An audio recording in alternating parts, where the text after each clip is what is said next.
Welcome to JackHorney.com show.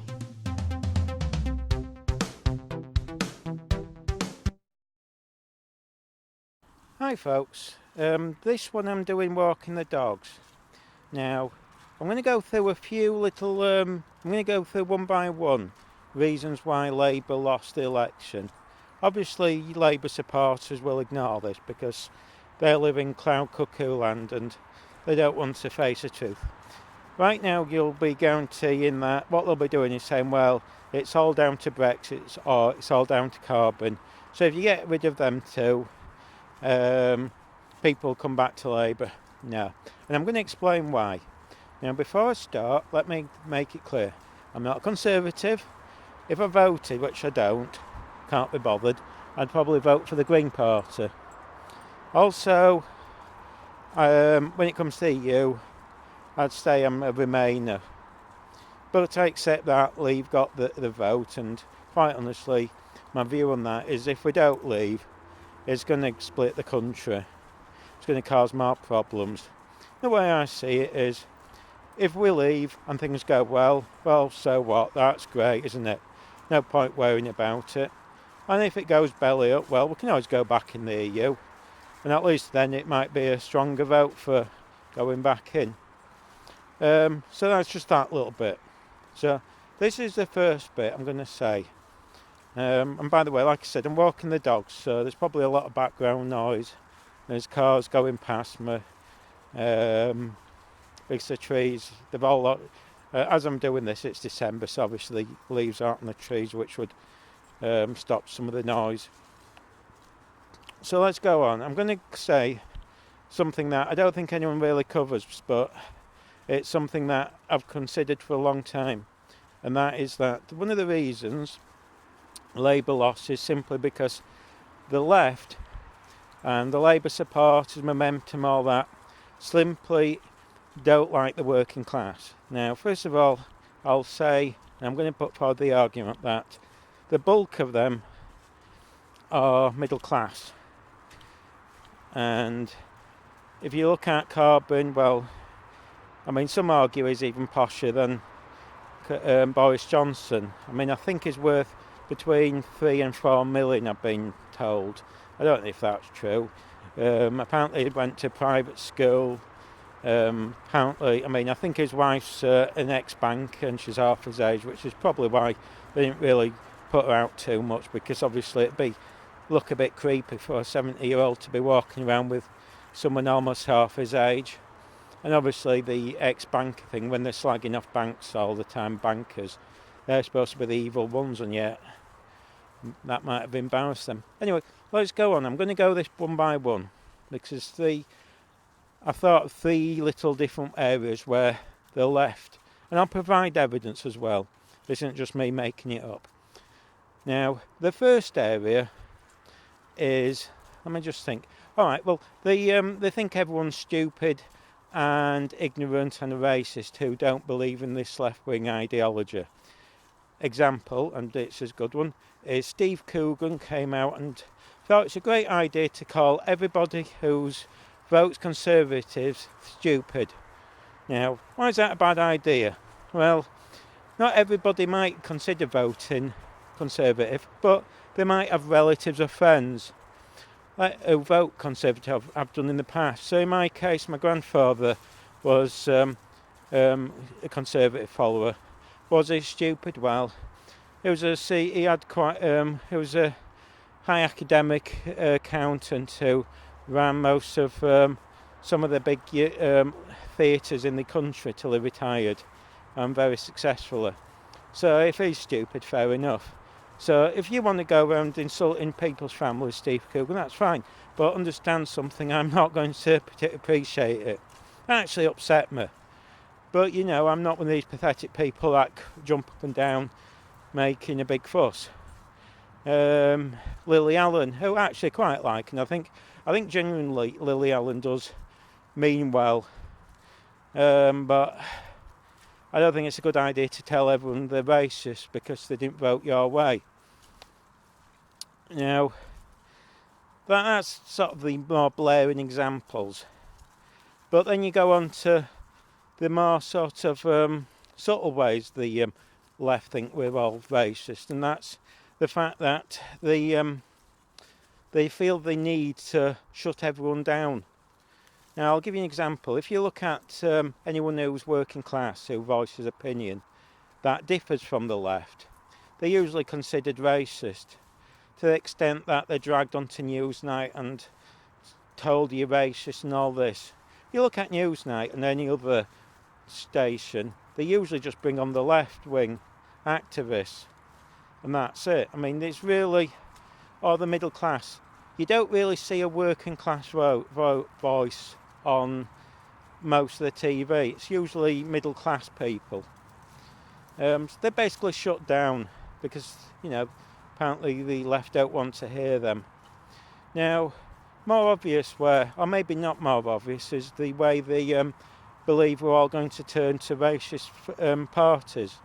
By that, I'll give you an example. In recent years, I remember in an election, I forget which one, Tommy Robinson, I don't particularly like, so I'm not here to defend him or anything, because I think he goes on too much about the Muslims. But anyway, but I always defend people where I think they've done, where I point things out. I'm not just going to slag people off because I don't like them. So the one thing I noticed was, when he was stood, he actually spoke to working class people. That's what he did. It was the difference between that and then you had the ones that were stood, these anti-fascists or what they called themselves, who were basically mainly white, middle class, all middle class, no one working class there, stood with these little billboards, not that close to him. And they stand there because in their heads, this is why the left look down upon the working class. They presume that they are so important. I mean, they are. They believe that they're important, you see. They believe so important that just by standing there, they can influence us stupid, thicky, working class people. Because we're too stupid to think for ourselves. And we need them to stand there. And guess what? Once the election went over, finished, what did they say? Well, the guy actually got 40,000 votes, so I mean that's actually quite successful. But they were too stupid to realise that was a success for someone who's independent. Incredible for someone who's independent. Now, instead of saying, "Oh, well done for the people of wherever it was, somewhere in Manchester, I think, for not voting for Tommy Robinson," they didn't. They took the full credit, and they told each other this on Twitter. I was laughing at them. They actually posted to each other how marvellous they didn't. They stopped. They actually said this. They stopped Tommy Robinson, and they congratulated each other because that's how important they are. They're up themselves. This is the echo chamber system. They're so confident and so believable in their own superiority that they think that by standing there with a few billboards, the thicko world changes for them because they view the working class as too stupid. In reality, I have more faith in the working class. In fact, I have faith in England and Scotland and everywhere. I don't believe it'll ever become racist. So I never concern myself with it. It's something that's the difference between the left and perhaps myself, is that I've got the confidence that I know we'll never get any racist parties through. It's just they never take off. Even the time in the 70s where that was maybe the time when people were more divided, the National Front did nothing, absolutely nothing. And in those days, you didn't have communities put together. Sorry, the dog's breaking a branch. Where I was brought up, it was all white. The communities all put together. Today, where I was brought up, it's mixed. People live together, and you've got mixed race families, children of different nationalities. They're all mixed up. So it's unlikely, in fact impossible, for a National Front party to come out because, people are so mixed, especially in working class families. It doesn't happen. But unfortunately, the left don't see this. They're all middle class, and they presume, and you can see it in their faces, they panic. They think that we're all going to turn racist. That's what they think. That's how little they think of people. And it is. It's the difference between the left and they didn't. And at this again, like I said, Tommy Robinson won people over because they spoke to them. That's all. And none of these people are these. I watched the videos of their own things. They refuse to speak to people. They refuse to speak to the working classes.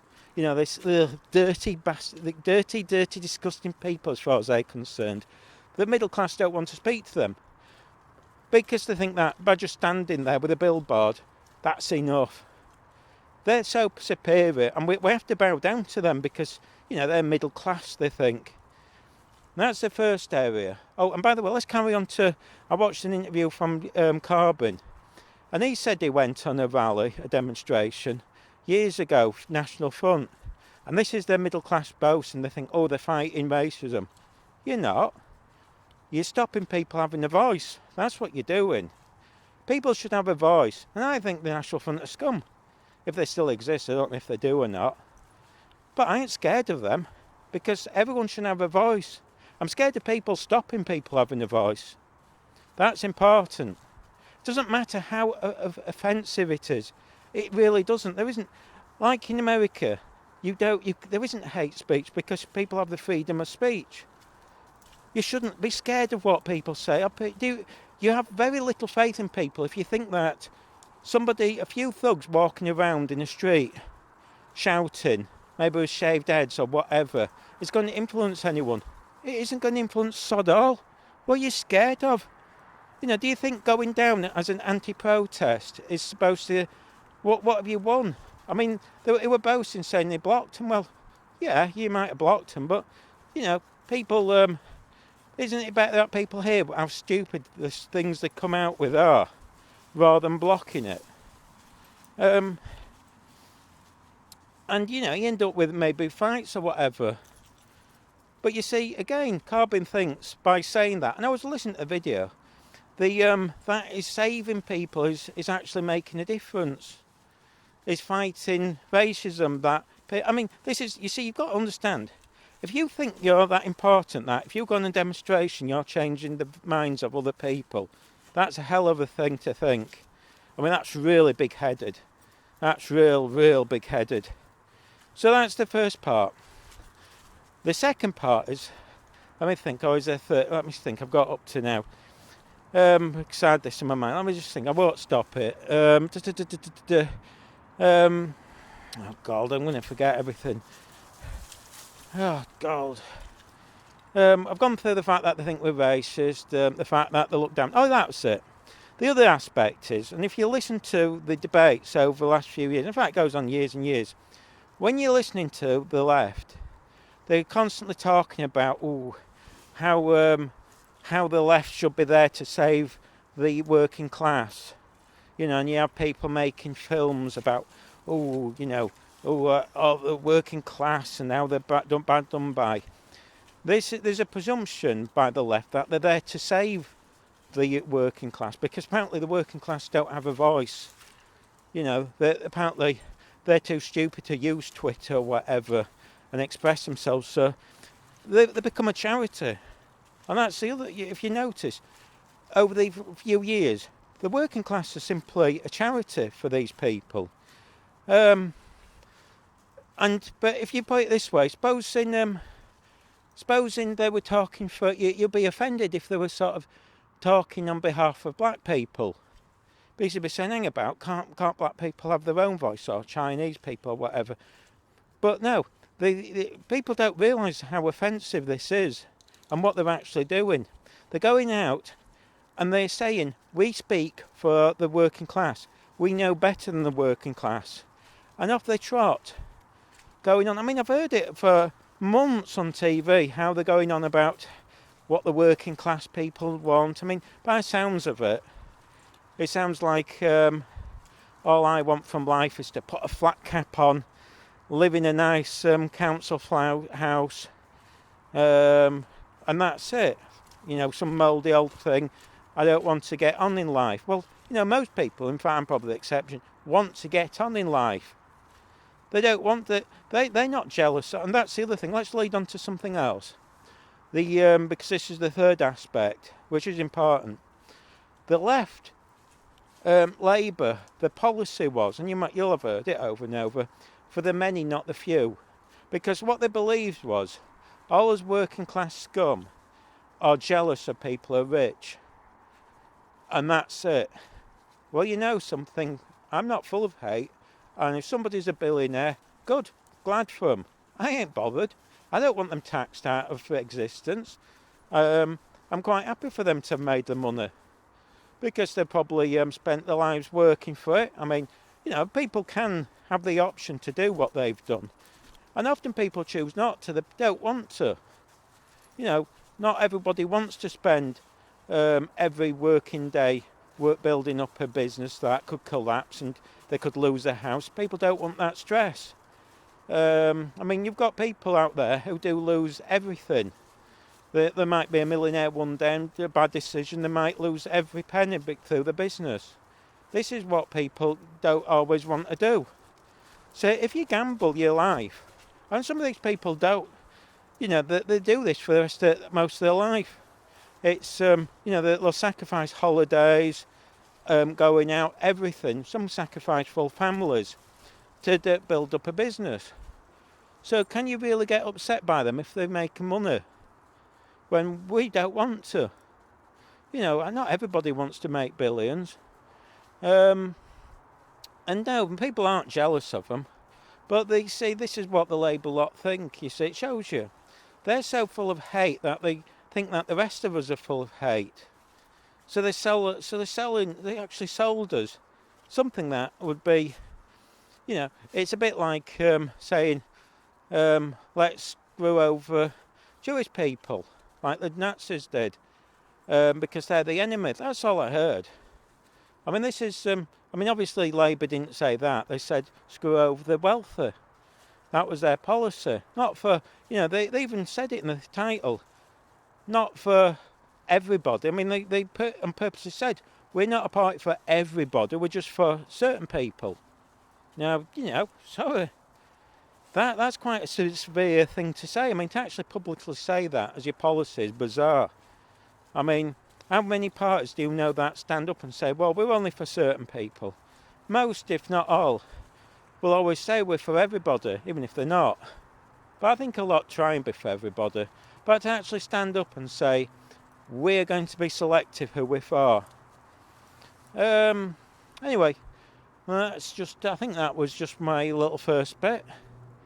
I think there are a bit more obvious things than that. I'm going to go on to the abuse, because there's obviously, but they go on about the abuse of the Jews, but to be honest, the left-wingers, Momentum and all this, the abuse they've given people on Twitter and stuff is unbelievable.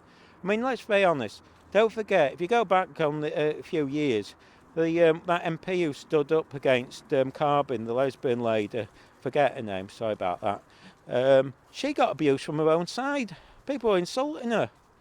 They didn't do anything. This is one of the aspects, is that they came across as very nasty. And they still do.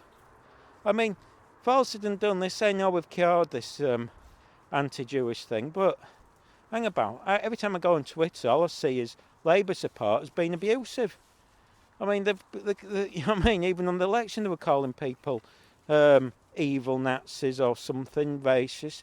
I'm sorry, but that's openly bullying, harassment. You haven't got a grip on anything. You've allowed it. You're allowing this to happen, but because they know that these are Momentum followers and whatnot, they don't want to upset them by telling them off, so they've covered it up. They're just looking the other way. So sorry, but if you want to go around abusing people, fine, but don't expect people to come on board, because that's what happens.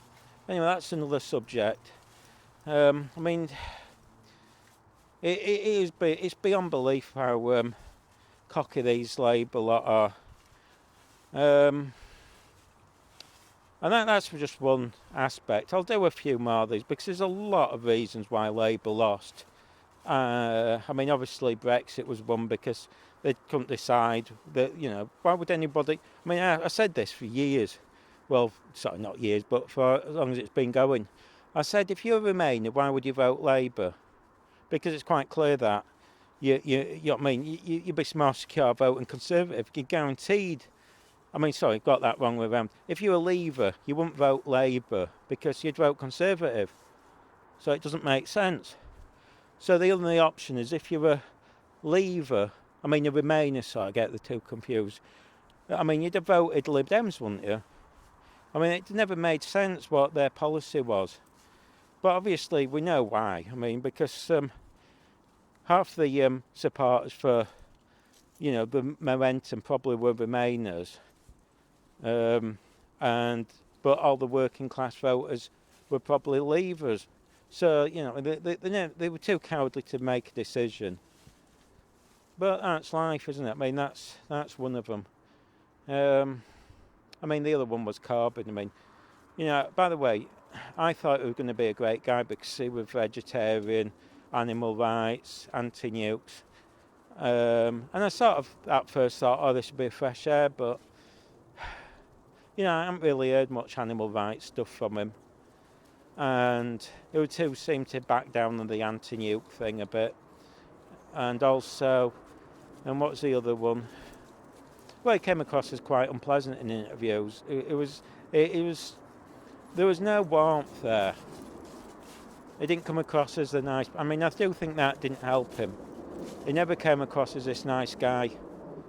He came across as a bit, you know. He came across as if the people who interview him were just garbage to him and an annoyance. And it felt watching him that we were just in the way of his plans. And by the way, I don't think the media were that negative to him. I mean, this is from the start, they ran their own media campaign. And they were basically making stuff up. For example, I think, didn't they, wasn't the original thing about Corbyn on the train, wasn't that fake? And there were seats and they were just trying it on, making out the work for a point. And even recently, all the things about when they stood up and telling everyone that the NHS were a sale, when knowing it wasn't. I mean, they've been playing spin from the start. So, you know, I mean, they can't really complain if people criticise them. I mean, and in fairness, I was reading such as the Daily Mail, and I thought they gave Boris Johnson I mean, they didn't let him off stuff. I mean, when he hid in the fridge, they were mocking him. So, I mean, you can't really complain that. And you've got, considering that they're running and spending their fortune on Twitter and this, that and the other, they were getting the message out. They can't complain. It's not as if this is like 1980 where, you know, the only method may be through TV, radio and the newspapers. In reality, they've got the control. They can get out any message they want on YouTube, on Twitter, anything they wanted. So they can't pull that one. That's dishonest. And if you can't handle the media, well, that's your hard cheddar. Because quite honestly, anyway, I'm rambling on. Oh, and I don't think it was particularly going to be successful saying that one of your main policies was going to give billions to wealthy women, this WASPs or what they call themselves. Thought that seemed rather bizarre. It seemed also bizarre if you're voting for them on that basis, considering that Labour was supposed to be all this for the poor and stuff. Well, that wasn't particularly for the poor. I mean, the other one I always thought was odd was the broadband thing. I mean, no one asked for it. I mean, this is the policy they came out with, a policy of giving everyone free broadband. Well, no one's ever asked for it. And the other one is that they said not everyone's got broadband. Well, that's true. Some people have got mobile phones, they don't bother with a computer. So just because someone doesn't have broadband doesn't mean that they don't have internet access. And not everybody, sorry, the dog's barking. Not everybody who's got broadband, who doesn't have broadband because what they do is they share. So a lot of people, sorry, the dog's barking. So a lot of people will use their friend's broadband. So if they've got a neighbour, like my neighbour used to let his next door neighbour use his broadband. So on the charts it'd probably say she hadn't got broadband, but she did. She had it 24/7 and a very fast connection. I mean, the one question no one seemed to ask was, well, if you're giving away, give up, silly dogs. If you're going to have broadband, give away broadband to everyone. surely that means you have to give everyone a free computer, which that was never mentioned. And because computers go out of date quite quick, that means are you going to give everyone a free computer every 6 months or something?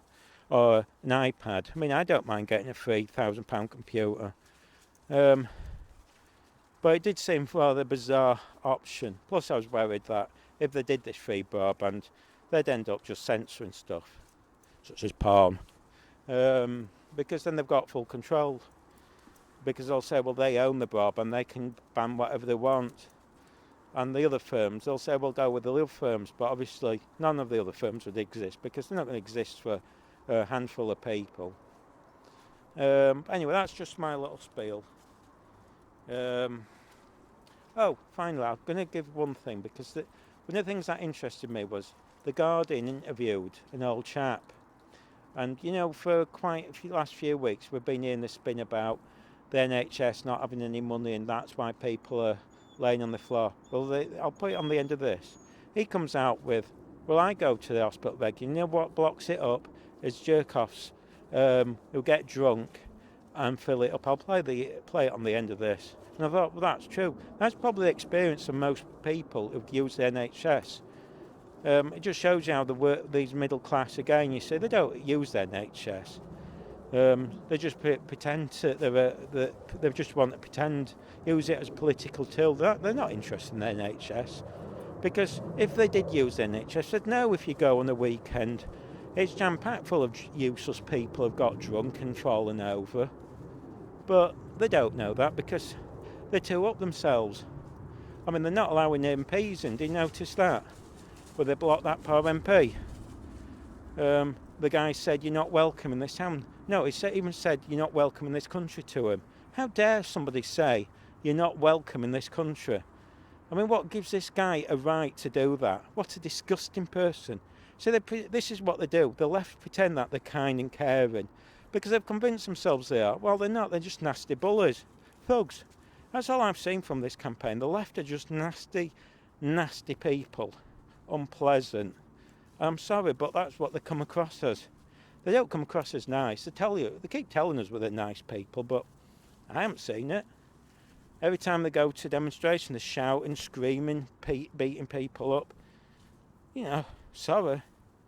You know, you can, one or two may be an exception, but it's gone on too long. And I guarantee I can go on Twitter now, and there'll be abuse for everybody from the left. And the Labour Party just sit by and do it. Ignore it. They're not bothered. You know, they just allow it to happen. So, you know, every time I saw abuse and Labour were just sitting and pretending it didn't exist, I thought, well, sod you. I hope you don't win. I thought, that's the best day. To be honest, I was pleased Labour lost because I don't think they deserve the nastiness from that party and the nastiness from this party. I'm not saying all Labour MPs are bad because some are decent. There's some good guys there and good women, but they've let them sit. You know, they just allowed the supporters to run everything, momentum. That was the trouble. If you really want to know why Labour lost, begins with M, momentum. That's the main one. Anyway, that's me, folks. Bye.